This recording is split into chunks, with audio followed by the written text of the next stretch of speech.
예, 김혜재 의원입니다. 장관님, 그 장기 공공임대주택 입주자 삶의 질 향상 지원법이라고 하는 게 있는데요. 네. 거기에 3조를 보면은 국토부 장관은 입주자 삶의 질 향상을 위해 5년마다 기본 계획을 수립 시행해야 한다 이렇게 명시되어 있고요. 3조의 2를 보면은 계획을 효율적으로 수행하기 위해서 재정적 지원을 해야 한다 이렇게 재정 지원이 의무화되어 있습니다. 그래서 우리 정부에서는 2009년부터 2019년까지 8,646억 원을 지원을 했고 올해도 550억 예산이 편성되어 있습니다. 그런데 문제는 이 지원이 영구 임대와 50년 공공 임대에만 지원이 되고 있는 게 좀 문제가 있습니다. 이 장기 임대주택법에 따르면은 30년 이상 임대하는 공공 임대주택 중 15년이 경과한 주택에 대해서 시설 개선 예산을 지원하도록 되어 있고요. 국민 임대주택의 경우에도 15년이 경과하면은 예산을 지원하도록 법에 그렇게 규정이 되어 있습니다.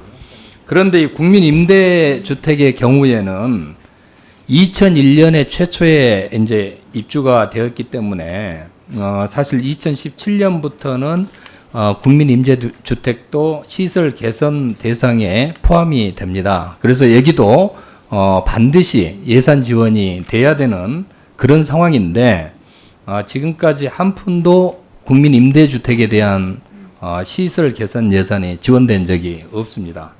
심지어 지난해 8월 추경 예산 심의 시에 노임대주택 시설 개선 사업 대상에 국민 임대주택을 포함하라는 촉구까지 있었던 것으로 알고 있는데 아직까지 지원이 안 되고 있어요. 특히 2017년 이후 이 시설 개선이 필요한 노후 국민임대주택을 보면 계속 증가를 해서 올해는 4만 7천 호 정도 되고요.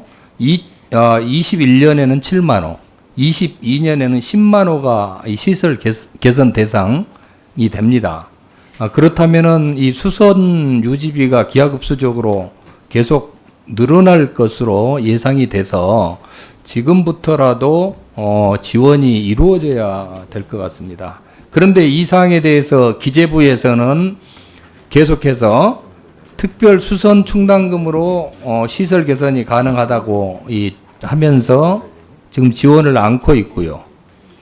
국토부는 이에 대해서 특별 수선 충당금으로는 턱없이 부족하다는 사실을 알고 있으면서도 사실상 지금 방치가 되고 있는 그런 상황입니다. 이번 추경안을 보면은 노후 공공임대 그린 리모델링 예산으로 360억 원을 편성을 하고 있는데 이 예산은 지금 국민 임대주택에 대한 것은 아니라고 보여집니다.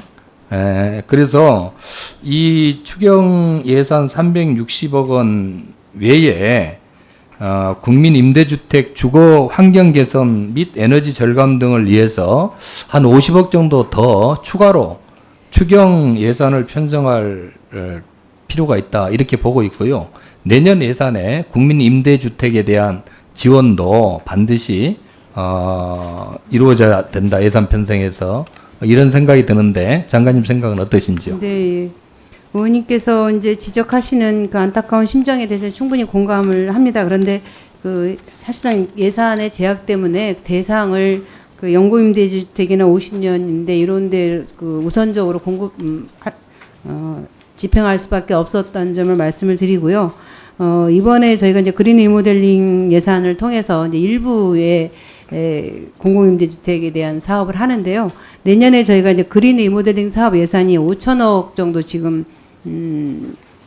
기재부하고 지금 얘기가 되고 있습니다. 그러면은 그린 리모델링 사업이 적극적으로 집행되어 나간다면은 대상을 좀 확대해서 나가는 것들도 가능하지 않을까 이렇게 생각을 합니다. 예.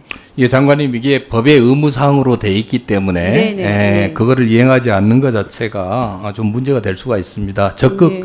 하여튼 좀 반영될 수 있도록 좀 부탁을 드립니다. 네, 알겠습니다. 그리고 한 가지 더 말씀드리겠습니다. 전번에 이 간담회 때 전라선 직선 고속화 사업에 대해서 제가 말씀을 드렸습니다. 그런데 이번 3차 추경안에 보면은 철도 관련 추경 예산이 1,853억 정도가 한국판 뉴딜에 지금 예산이 포함되어 있는 것 같습니다. 잘 아시겠지만은 지금 서울에서 여수로 가는 전라선은 반쪽짜리 지금 고속철입니다. 익산까지만 사실상 고속철이고 익산에서 여수까지는 시속 120km. 이게 21세기 철로로 가다가 익산부터는 20세기 철로로 이게 후퇴가 됩니다. 고속 버스보다도 사실 더디게 가는 말이 KTX지 사실상 일반 국철이나 같은 수준인데 이 부분 사업이 신속히 진행이 돼야 된다 이렇게 생각을 합니다. 그리고 이 철도 이 교통이 사실상 그린 뉴딜하고도 밀접한 연관이 있다고 생각을 합니다. 잘 아시겠지만은 철도는 승용차 대비 1인당 이산화탄소 배출량이 53.5% 정도 절반에 가깝기 때문에 철도를 활성화시켜서 이게 1분 드린 겁니다. 네. 네. 예, 의원님, 네. 반 뉴딜에 좀 포함되도록 전라선 사업이 좀 장관님께서 힘써 주십사 하는 좀 부탁을 드리고요. 추가로 3가지 정도 이번 추경예산 집행과 관련해서 집행에 좀 만전을 기해야 될 필요가 있는 게 이주 지원 119 센터 사업 부분하고요. 그다음에 스마트 건널목 사업, 그다음에 국제선 운항재개 프로젝트 사업. 이 3개는 집행에 좀 만전이 필요하겠다는 생각이 들어서 서면으로 제출토록 하겠습니다. 네, 알겠습니다. 철도가 친환경 교통수단이죠. 그래서 저희 정부 들어서 가지고 철도 관련 사업들이 굉장히 많이 이루어져서 역대 최초로 도로 예산보다 철도 예산이 넘어선 첫 해가 올해입니다. 그래서 앞으로도 철도 관련 사업들이 많이 예정되어 있고 적극적으로 정부에서도 의지를 가지고 있습니다. 그런데 지금 말씀하신 전라도 복선화 사업을 내년 예산에 담기에는 뭐부터 해야 될지 사업이 확정도 되지 않았는데 예산부터 담자 그러시니까 일단 뭐 잘 알겠습니다. 예, 예. 네. 심상정 의원님 질의해 주시기 바랍니다.